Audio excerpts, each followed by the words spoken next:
अस्सलाम वालेकुम नाजरीन, TNN टीवी के साथ मैं हूं किरण जावेद। सबसे पहले शामिल करेंगे न्यूज़ हेडलाइंस।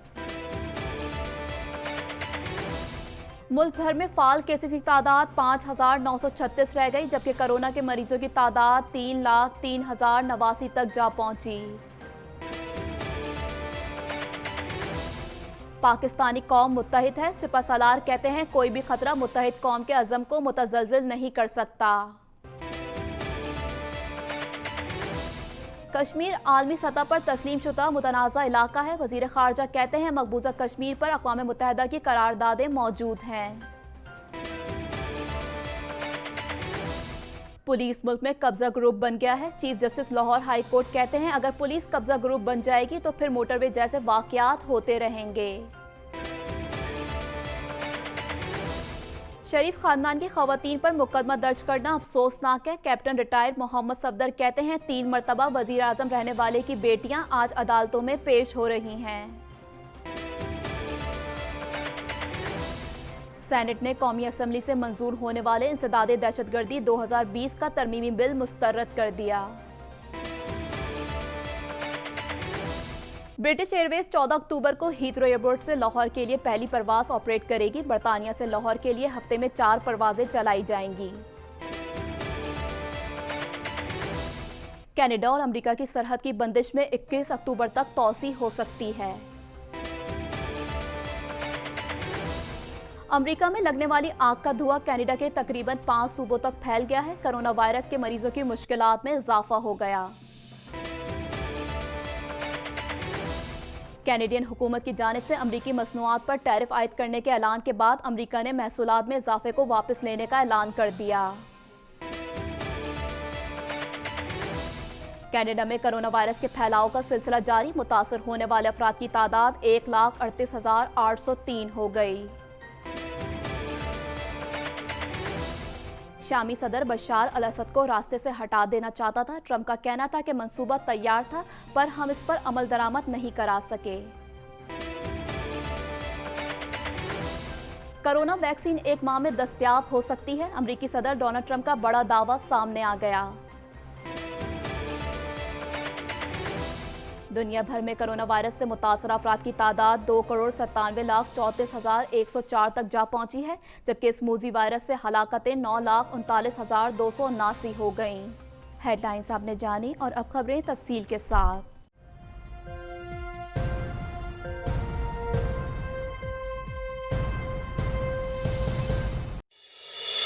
वज़ीर-ए-आज़म इमरान खान ने कहा है कि कोरोना की तरह FATF की ग्रे लिस्ट से भी निकलेंगे। अपोजिशन से मुज़ाकरात करके कोशिश की कि ग्रे लिस्ट से निकलें, लेकिन आज ये साबित हो गया कि अपोजिशन लीडर्स और पाकिस्तान का मफाद इकट्ठे नहीं चल सकते। लैब शिकों में तरमीम देकर हमें ब्लैकमेल करने की कोशिश की गई। इन ख्यालात का इजहार वज़ीर-ए-आज़म ने पार्लियामेंट के मुश्तरका इजलास से खिताब करते हुए किया। अपने ज़ाती इंटरेस्ट को प्रोटेक्ट करने के लिए इन्होंने हर किस्म की हमें ब्लैकमेल करने की कोशिश की।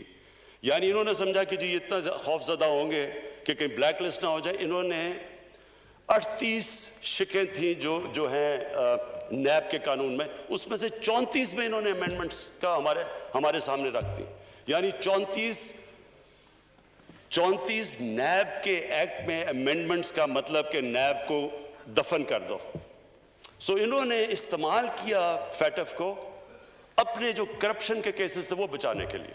उन्होंने कहा कि मैं तो सोच रहा था कि अपोजिशन जाती मफाद के बजाय अवाम का मफाद देखेगी। उम्मीद इसलिए थी कि ग्रे लिस्ट पाकिस्तान का मसला है। उम्मीद थी कि FATF मसले पर अपोजिशन हुकूमत का साथ देगी, लेकिन मैंने देख लिया कि अपोजिशन को पाकिस्तान के मफाद की कोई फिक्र नहीं। सारी अपोजिशन नहीं, चंद लीडर्स सूरत हाल के जिम्मेदार हैं। वज़ीर-ए-आज़म ने कहा कि अपोजिशन ने अपने मफाद के लिए हर किस्म की कोशिश की। अपोजिशन ने नैब कवानीन से मुतालिक 34 तरामीम पेश की। ये तजावीज़ अपने केसेस खत्म कराने के लिए हैं। आज अपोजिशन के अहम लीडर्स मनी लॉन्ड्रिंग केस में फंस चुके हैं। FATF ग्रे लिस्ट में पाकिस्तान हमारी वजह से नहीं गया, यह हमें विरासत में मिली। सबको पता होना चाहिए कि ब्लैक लिस्ट में जाने का क्या मतलब है। ब्लैक लिस्ट होते तो तमाम दरामदात पर पाबंदियां लग जाती। देखिए जी, फैटफ का हमें सबको पता चलना चाहिए कि ये फैटफ कोई तहरीक हमारी गवर्नमेंट की वजह से नहीं। हम फैटफ के ग्रे के अंदर आए, ग्रे लिस्ट के अंदर। ये हमें विरासत में मिला, इनहेरिट किया हमने। और सबको ये भी पता होना चाहिए कि इसकी ब्लैक लिस्टिंग का मतलब ये کہ پاکستان کے اوپر سینکشنز لگ جاتی ہیں، ہماری فائنینس، ہم باہر کے فائنینس سے ملک کٹ آف ہو جاتا ہے۔ ملک میں کرونا وائرس کے وار مزید تیز ہونے لگے، گزشتہ 24 گھنٹوں میں 665 نئے کیسز رپورٹ ہوئے۔ مزید جانتے ہیں اس رپورٹ میں۔ ملک میں کرونا وائرس کے وار مزید تیز ہونے لگے، گزشتہ 24 گھنٹوں میں 665 نئے کیسز رپورٹ ہوئے۔ ملک بھر میں کرونا وائرس کے مریضوں کی تعداد 3,03,079 تک جا پہنچی۔ ملک میں فعال کیسز کی تعداد 936 رہ گئی۔ سندھ میں کرونا وائرس سے سب سے زیادہ متاثرہ مریضوں کی تعداد 1,32,991 ہو گئی۔ دوسرے نمبر پر پنجاب میں مریضوں کی تعداد 97,946 رپورٹ ہوئی۔ کے پی میں کرونا وائرس سے متاثرہ مریضوں کی تعداد 37,140، بلوچستان میں تعداد 13,690 ہو گئی۔ اسلام آباد میں کرونا سے متاثرہ مریضوں کی تعداد 15,984، آزاد جموں کشمیر میں 2,441، گلگت بلتستان میں 3,297 ہو گئی۔ ملک بھر کے اسپتالوں میں 97 مریض وینٹیلیٹرز پر ہیں۔ اسپتالوں میں کرونا وینٹیلیٹرز کی تعداد 1,912 ہے۔ ملک بھر میں 735 اسپتالوں میں کرونا مریضوں کے لیے سہولیات ہیں۔ ایم سی او سی کے مطابق اس وقت 995 مریض ہسپتالوں میں داخل ہیں۔ Army chief general Qamar Javed Bajwa نے کہا ہے کہ متحد قوم کے عزم کو کوئی کمزور نہیں کر سکتا۔ اس حوالے سے مزید جانتے ہیں۔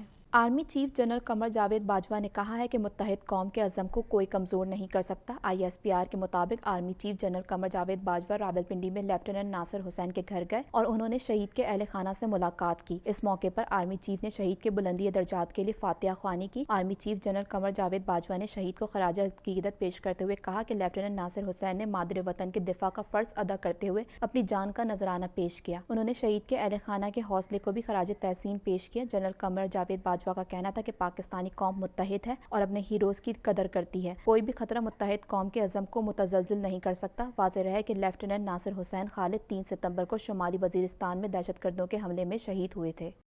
وزیر خارجہ شاہ محمود قریشی کا کہنا ہے کہ بھارت اپنے رویے سے ہر فورم پر اپنی ساکھ کھو رہا ہے۔ لداخ پر چین نے بھارت کو بارہا گفتگو سے معاملات سلجھانے کی پیشکش کی۔ بھارت نے وہاں بھی جارحیت کا راستہ اختیار کیا اور سبکی اٹھائی۔ اس حوالے سے مزید جانتے ہیں۔ وزیر خارجہ شاہ محمود قریشی کا کہنا ہے کہ بھارت اپنے رویے سے ہر فورم پر اپنی ساکھ کھو رہا ہے۔ لداخ پر چین نے بھارت کو بارہا گفتگو سے معاملات سلجھانے کی پیشکش کی۔ بھارت نے وہاں بھی جارحیت اختیار کیا اور سبکی اٹھائی۔ چین نے بھارت کو جارحیت پر جواب دیا۔ تفصیلات کے مطابق شنگھائی تعاون تنظیم SCO کے اجلاس میں بھارت کے بلا جواز اعتراض پر وزیر خارجہ نے رد عمل میں اپنا بیان جاری کیا، جس میں کہا کہ SCO کے فورم پر دو طرفہ معاملات کو نہیں اٹھایا جا سکتا۔ دو طرفہ معاملات کے لیے سائٹ لائن ملاقاتیں طے ہوتی ہیں۔ ہم نے SCO کے قواعد کی پاسداری کی۔ شاہ محمود کا کہنا تھا کہ گزشتہ روز شنگھائی تعاون تنظیم کے NSS کا اجلاس تھا۔ بھارت نے قاعدے کی خلاف ورزی کی، دو طرفہ معاملے پر اعتراض اٹھایا۔ بھارت نے پاکستان کے نقشے پر اعتراض اٹھایا، جسے مسترد کر دیا گیا۔ انہوں نے بتایا کہ بھارت کو اپنے اقدام پر ندامت اٹھانا پڑی۔ کشمیر عالمی سطح پر تسلیم شدہ متنازع علاقہ ہے۔ مقبوضہ کشمیر پر اقوام متحدہ کی قراردادیں موجود ہیں۔ روس نے میزبان کی حیثیت سے بھی بھارت کا نقطہ نظر تسلیم نہیں کیا۔ وزیر خارجہ کا مزید کہنا تھا کہ بھارت کے مشیر سلامتی نے گزشتہ روز ہونے والے اجلاس سے واک آؤٹ کیا۔ بھارت کی جارحانہ حکمت عملی کو چین نے بھی تسلیم نہیں کیا۔ چین نے بھارت کو جارحیت پر بھرپور جواب دیا۔ Chief justice Lahore high court نے ریمارکس دیے ہیں کہ پولیس اگر قبضہ گروپ بن جائے تو موٹر وے جیسے واقعات ہوتے رہیں گے۔ مزید جانتے ہیں اس رپورٹ میں۔ Chief justice Lahore high court نے ریمارکس دیے ہیں کہ پولیس اگر قبضہ گروپ بن جائے تو موٹر وے جیسے واقعات ہوتے رہیں گے۔ لاہور ہائی کورٹ میں متروکہ وقف عملات بورڈ پر پولیس کے قبضے کے خلاف درخواست پر سماعت ہوئی۔ درخواست گزار نے موقف پیش کیا کہ متروکہ وقف عملات بورڈ کی زمین پر ایلیٹ فورس کا دفتر قائم کیا گیا اور پولیس نے جو اراضی سرنڈر کی تھی وہ بھی متروکہ وقف کو نہیں دے رہی۔ Chief justice Lahore high court نے ریمارکس دیے کہ پولیس ملک میں قبضہ گروپ بن گیا ہے۔ اگر پولیس قبضہ گروپ بن جائے گی تو پھر موٹر وے جیسے واقعات ہوتے رہیں گے۔ افسروں کو معاف کرنے کی روش کو چھوڑ دیں۔ چیف جسٹس نے کہا کہ آئندہ سماعت پر IG پولیس پنجاب بھی پیش ہوں گے۔ دوسری جانب موٹر وے پر خاتون سے زیادتی کے کیس میں نیا موڑ آیا ہے۔ وقار کے برادر نسبتی عباس کو رہا کر دیا گیا۔ دونوں بھائی سلامت اور بوٹا کو بھی چھوڑ دیا گیا۔ پولیس ذرائع کے مطابق سانحہ موٹر وے میں زیر حراست وقار کے برادر نسبتی عباس اور بھائیوں سلامت اور بوٹا کو رہا کر دیا گیا۔ تینوں کو شک کی بنیاد پر حراست میں لیا گیا تھا۔ ذرائع کے مطابق وقار کو بھی جلد رہا کر دیا جائے گا۔ اس کی DNA رپورٹ کا انتظار ہے، جس کے بعد اس کو رہا کرنے کا فیصلہ کیا جائے گا۔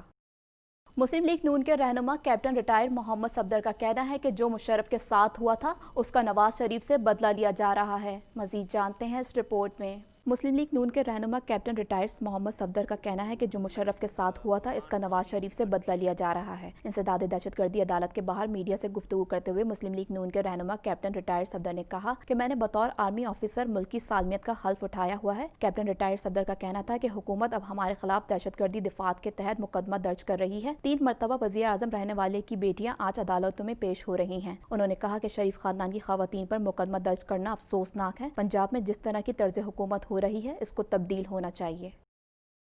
ऐवान बाला में हुकूमत को एक बार फिर शिकस्त का सामना करना पड़ा और गुज़िश्ता रोज़ कौमी असम्बली से मंजूर होने वाला इंसदाद दहशतगर्दी का तीसरा तरमीमी बिल सेनेट में अपोजिशन ने अददी बरतरी से मुस्तरद कर दिया।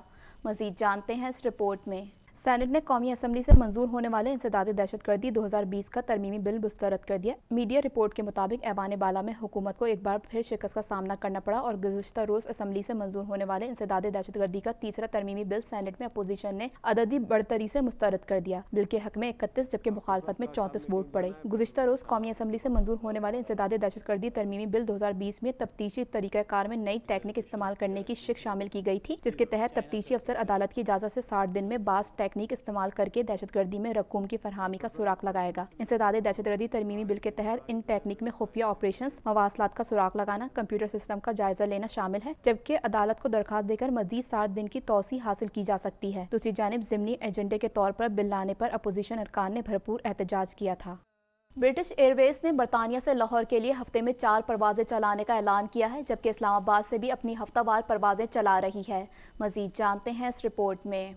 ब्रिटिश एयरवेज 14 अक्टूबर को हीथ्रो एयरपोर्ट से लाहौर के लिए पहली परवाज़ ऑपरेट करेगी। बरतानिया से लाहौर के लिए हफ्ते में 4 परवाजें चलाई जाएंगी। तफसीलात के मुताबिक ब्रिटिश एयरवेज ने बरतानिया से लाहौर के लिए बराह रास्त परवाज़ों का शेड्यूल जारी कर दिया। ब्रिटिश एयरवेज 14 अक्टूबर को हीथ्रो एयरपोर्ट से लाहौर के लिए पहली परवाज़ ऑपरेट करेगी। सिविल एविएशन ने ब्रिटिश एयर को लाहौर एयरपोर्ट पर लैंडिंग की इजाज़त दे दी है। ब्रिटिश एयरवेज ने बरतानिया से लाहौर के लिए हफ्ते में 4 परवाजें चलाने का ऐलान किया है, जबकि इस्लामाबाद से भी अपनी हफ्तावार परवाजें चला रही है। गुज़िश्ता रोज़ ब्रिटिश एयरवेज की माहिरीन पर मुश्तमिल टीम ने लाहौर के अल्लामा इकबाल इंटरनेशनल एयरपोर्ट का दौरा किया था, जहां CAA के डायरेक्टर सिक्योरिटी ने ब्रिटिश एयरवेज की टीम को एयरपोर्ट पर इंतजामात से मुतालिक भी ब्रीफिंग दी। ब्रिटिश एयरवेज की टीम ने एयरपोर्ट और एयरपोर्ट से होटल जाने वाले रास्तों की भी मुकम्मल जांच की थी, जबकि लाहौर एयरपोर्ट पर नब्ज सिक्योरिटी सिस्टम का भी मुआयना किया था। बाद अज़ां ब्रिटिश हायर कमिश्नर ने समाजी राब्ते की वेबसाइट ट्विटर पर अपने बयान में कहा था कि ब्रिटिश एयरवेज ने आज लाहौर से अपनी पहली परवाज़ का ऐलान किया है। ब्रिटिश एयरवेज की लाहौर से परवाज़ दोनों मुल्कों के गहरे ताल्लुकात की मज़हर है। इससे कारोबार के मौके पैदा होंगे और इस इक़दाम से दोनों मुल्कों के अवाम में राब्ता और सयाहत बढ़ेगी। मज़ीद खबरें भी बुलेटिन का हिस्सा होंगी, लेकिन इस ब्रेक के बाद।